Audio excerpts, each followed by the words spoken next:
तो आज हमारे साथ हमारे ऑफलाइन स्टूडेंट यासिर हैं और अभी आए हुए हैं मिठाई खिलाने के लिए। इनका इस बार सिलेक्शन हो गया है, तो हम चाहेंगे कि यासिर आए और थोड़ा अपना एक्सपीरियंस सभी अपने जूनियर्स के साथ शेयर करें। आ जाओ। यासिर ऑफलाइन स्टूडेंट रहे हैं, लगातार ये कोचिंग आते रहे हैं। कई बार ऐसा हुआ है कि हमारा आना तो लेट हुआ है, लेकिन यासिर अपनी साइकिल से पहले पहुंच जाते रहे हैं और काफ़ी इन्होंने मेहनत किया है और मैंने भी इनको बदलते हुए देखा है। जब इन्होंने शुरुआत की थी तो क्या स्थिति थी और बाद में किस तरह से इन्होंने अपने आप को चेंज किया और मेहनत की, तो वो बदलाव, क्योंकि इनको लगातार मैं देखता रहा हूँ, तो वो बदलाव मैंने देखा हुआ है और उस बदलाव को इन्होंने महसूस भी किया है। उसी की बात ये है कि पिछले एग्ज़ाम में इन्होंने CSIR JRF क्वालिफाई किया है। इनका 199 रैंक है। तो पहले यासिर अपने बारे में कुछ बताओ और कैसे क्या रहा जर्नी, कैसे शुरुआत हुई, इस सब के बारे में बताओ। थोड़ा सा इधर आ जाओ। हेलो, मेरा नाम शुजा यासिर है, कानपुर का ही रहने वाला हूँ और मैंने MSc डिपार्टमेंट ऑफ बॉटनी से DAV कॉलेज से DAV कॉलेज से ना? जी, DAV कॉलेज से किया। DAV कॉलेज में तो पूरा एक हिस्ट्री रहा है बॉटनी से बहुत सारे स्टूडेंट्स का, तो मुझे लगता है वहीं से सीखा कि DAV में कौन कौन से, तो उनसे तुम्हारा इंटरेक्शन होता रहा होगा कि क्या है CSIR। सर, तो कुछ सीनियर्स थे, उनको देखा था, उनका जो जब क्लियर हुआ तो हिम्मत बढ़ी कि हाँ हमको भी करना है। वहीं से पता चला था मैं नेट के बारे में, फिर टीचर्स वगैरह सर्च किए, उसी अदर कोचिंग में भी गए, फिर आपके बारे में जाने। जब यहाँ आके क्लास ली हमें लगा आप ही बेहतर सर हैं सर, और के देखा डेमो क्लास में, तो इसलिए सर हम आ गए यहाँ पास। और फिर बाद में कैसा लगा जब पढ़ना शुरू किया? सर पहले तो लग रहा था कि बहुत टफ पेपर है, ये हमसे नहीं हो पाएगा। जब आए थे, लेकिन जब पेपर पहला दिया था तो सर लग रहा था अच्छा खासा टफ पेपर है, इतनी आसानी से नहीं होगा। लेकिन जैसा आप कहते हैं कि बस टाइम दो एक बार, रिज़ल्ट फिर बाद में बोलेगा। होता क्या है, जब आप सभी लोग आते हैं तो बिल्कुल बहुत उस तरह का माइंडसेट नहीं होता है, उस तरह की तैयारी नहीं होती है, वो पढ़ने के तरीके भी नहीं होते हैं जैसा एकेडमिक में चलता है। कॉम्पिटिटिव थोड़ा डिफरेंट तरीके से चलता है, तो मुझे लगता है इस वजह से वो ज़्यादा चेंज होने में थोड़ा परेशानी होती शुरुआती स्टेज में। सर ऐसा ही है, लेकिन तुमने तो अपने आप को काफ़ी बेहतर तरीके से चेंज किया और मुझे लगता है थोड़ा कम समय लगा बदलने में और चीज़ों को सीखने में। सर काफ़ी मेहनत करनी पड़ी सर। तो और क्या सर जैसा कहते हैं कि बस टाइम दो एक बार, उसके बाद पता चलेगा कि हम किस लेवल पर पहुँचे हैं, ठीक, और उसके बाद वो निकलेगा। बस PYQs लगाते रहो और रिवीजन करते रहो, बस यही बेसिक रूल है इस CSIR को निकालने का। क्योंकि CSIR जो है टर्मिनोलॉजी का खेल है, इसलिए PYQs बराबर लगाते रहना है, तभी निकलेगा। PYQs को तो मैं तो हमेशा कहता हूँ उन क्वेश्चंस को हमेशा देखते रहो, ठीक है।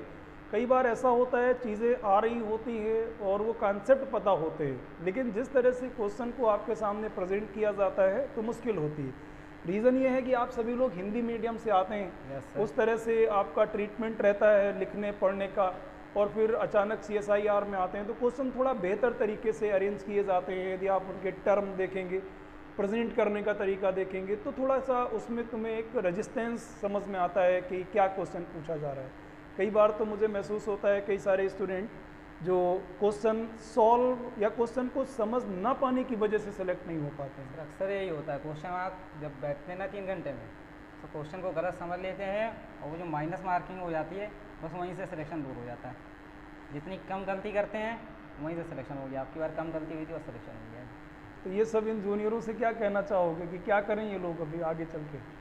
क्या यही कहेंगे कि सर के मार्गदर्शन में ही रहें, सर बहुत बेस्ट टीचर हैं, सर जैसा बोलते हैं उसको फॉलो करें। और ये यूट्यूब पे अदर जो आपको फालतू की बकवास कर रहे हैं उनके चक्कर में ना आए कि ये रैंक आनी, ये आपकी कट ऑफ इतना जाना है, या ये हम 6 महीने में आपका करवा देंगे, चक्कर में ना पड़े। देखो, वो सर को फॉलो करते रहें, रिवीजन बराबर करते रहें, रिवीजन सही होना है। मैं ये कहूँगा कि चलो ठीक है, आप सभी को देख सकते हो, लेकिन सभी अपने आप को ध्यान देना है, ठीक है, और क्या पढ़ाई का पैटर्न होना चाहिए, मैं कैसे सीख रहा हूँ। सबसे इम्पोर्टेंट पार्ट होता है किसी भी स्टूडेंट को अपने आप को एनालाइज करना। यदि मैं कहूँ कि मैं तुम्हें सेलेक्ट करा दूंगा तो ये सच नहीं है। मैं तुमसे कह सकता हूँ, मैं पढ़ा सकता हूँ, तुम्हें थोड़ा एक तरह से प्रेरित कर सकता हूँ पढ़ने के लिए, लेकिन आपको उसे फॉलो करना पड़ेगा तो रिजल्ट मिलेंगे। कई बार ऐसा होता है कि बहुत सारे लोग आजकल इतनी ज़्यादा इन्फॉर्मेशन है कि उस वजह से बहुत सारे लोग अपनी किसी एक जो यूनिफाइड थिंकिंग है स्टडी के लिए उस पर टिकते नहीं हैं। कोई और बता रहा है, कुछ और बता रहा है।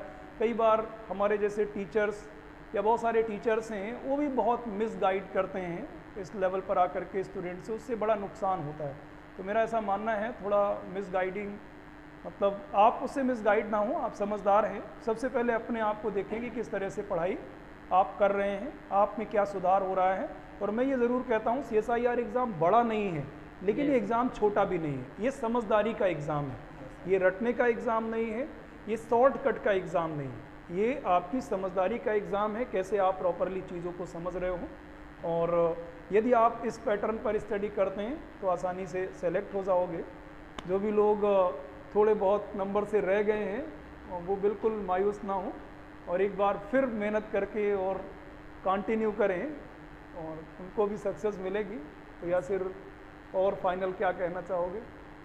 फाइनली यही बस सर थैंक यू बोलना चाहेंगे उन सभी का जिन्होंने हमारा सपोर्ट किया है, पहले अपने रब का, तो उन्होंने हमें राघवेंद्र सर जैसा एक सर हमें प्रोवाइड कराया, और फिर हमारे सर का थैंक यू, हमारे माता पिता का, हमारे बहन भाइयों का और उन सभी दोस्तों का जिन्होंने हमें ये एनवायरनमेंट बनाया कि सिलेक्शन लिया कैसे जाता है, रिवीजन कैसे किया जाता है और क्वेश्चंस सॉल्व करते थे जब ग्रुप में, तो वहीं से सिलेक्शन हुआ।